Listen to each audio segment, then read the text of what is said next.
लिहाजा आपको ये भी बता दें कि ना महंगाई का सिलसिला थम रहा है, ना डॉलर काबू में आ रहा है और माशी फ्रंट पर हुकूमत के चैलेंज जो हैं वो बढ़ते चले जा रहे हैं। लेकिन वुज़रा फिर भी महंगाई की तूफान को नज़रअंदाज कर रहे हैं, क्योंकि बोझ तो आखिरकार ऑब्वियसली आवाम को ही बर्दाश्त करना है। उनका क्या लेना देना इस चीज़ के साथ, तो वो क्यों इतना बोलेंगे। अच्छा, जुलाई से नवंबर तक, वैसे अभी डब्बा गोल नहीं हुआ जुलाई से नवंबर तक, लेकिन तजारती खजाना आपको पता है ना 20 अरब 59 करोड़ डॉलर्स तक पहुंच गया। So that's how it is. ये सारी सूरत हाल है। अभी इसी सारी सूरत हाल पे बात कर लेते हैं। खुर्रम शहजाद साहब तज्जियाकार हैं, मुआशी तज्जियाकार हैं। बहुत शुक्रिया खुर्रम साहब।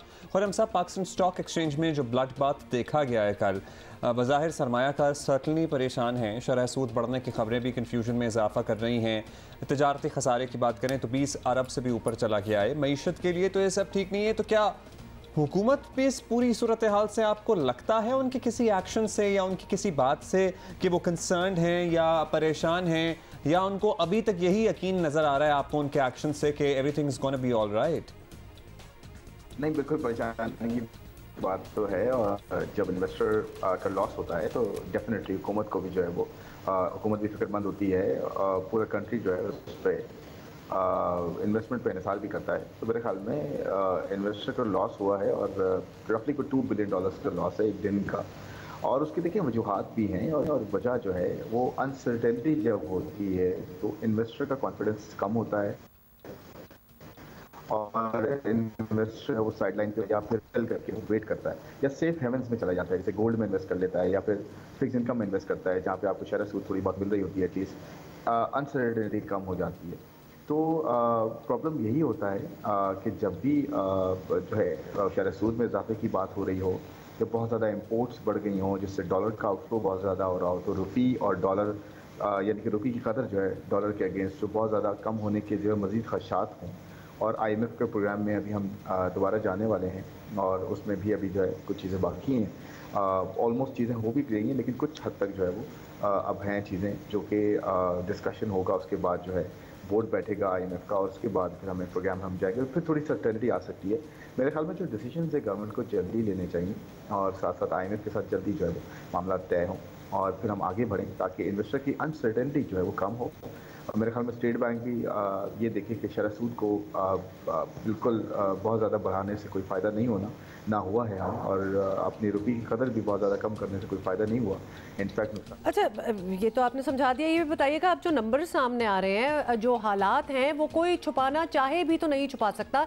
इसे मुस्बत बताना चाहे भी तो कौन मानेगा, ये भी बहुत बड़ी बात है। लेकिन ये सब ठीक तो करना है।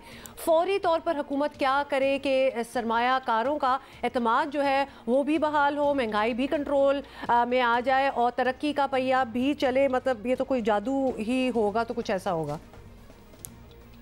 एक तो हम जो है अपने जो रिसोर्सेज हैं उनको उस तरफ डाइवर्ट ज़्यादा करें जहाँ पे प्रोडक्टिविटी है, ह्यूमन कैपिटल में इन्वेस्ट करें, तालीम, सेहत, इस तरफ हम ज़्यादा जो है वो हमारे यहाँ प्रॉब्लम ये कि हमारे यहाँ बचता कुछ नहीं है। टैक्स को जहाँ नहीं लगा, जिन लोगों पे नहीं लगा, जिन सेक्टर्स पे नहीं है या जिन जो है डिसिप्लिन जिन एरियाज़ पे नहीं है टैक्स, उनको टैक्स करें, बेशक कम करें, लेकिन टैक्स आहिस्ता आहिस्ता इंसेंटिवाइज करके टैक्स को लें। उस टैक्स का इस्तेमाल बहुत अच्छी सही से करें। गवर्नमेंट का साइज़ भी बहुत बड़ा है, हम अपने आप अपनी एफिशिएंसी लेकर आएँ, डिजिटाइजेशन की तरफ जाएँ, टेक्नोलॉजी की तरफ जाएँ। लोगों के जो ऑर्गेनाइजेशंस के साइजेस हैं हमारे यहाँ, गवर्नमेंट के हैं, प्रोविंशियल है, फेडरल है, इनका साइज़ कम करें, ज़्यादातर प्राइवेट सेक्टर को इनेबल करें और उनको लेवल प्लेइंग फील्ड है, इन्वेस्टमेंट अट्रैक्ट करें। दुनिया भर में इस वक्त इंटरेस्ट रेट्स बहुत लो हैं, पाकिस्तान में इन्वेस्टमेंट आ सकती है। पाकिस्तान स्टोरी इतनी बुरी नहीं है, बहुत लोग की बेहतर स्टोरी है। हमारे यहाँ लोग यंग हैं, हमारे यहाँ जो है वो टेक से भी लोग हैं, हमारे यहाँ इंटरनेट यूज़ करने की पॉपुलेशन बहुत बड़ी है। हमारे यहाँ तो इतने बड़े मोबाइल यूज़र्स हैं, इतनी बड़ी पॉपुलेशन मोबाइल यूज़र्स की पूरी दुनिया की कितने ममालिक मिला लें आप तो उनकी पॉपुलेशन टोटल नहीं बनती। तो हमारे यहाँ ये सारे डायनामिक्स हैं, हमें इनको सही डॉट्स मिलाने हैं, अपने बेनिफिट के लिए यूज़ करना है और इनसे जो है हमें ग्रोथ जो है सस्टेनेबल ग्रोथ लेकर आनी है। तो साथ साथ एनर्जी के प्रॉब्लम्स, फिस्कल प्रॉब्लम्स और गवर्नेंस के इश्यूज़, मॉनेटरी साइड को थोड़ा हमें ज़्यादा बेहतर तरीके से मैनेज करें।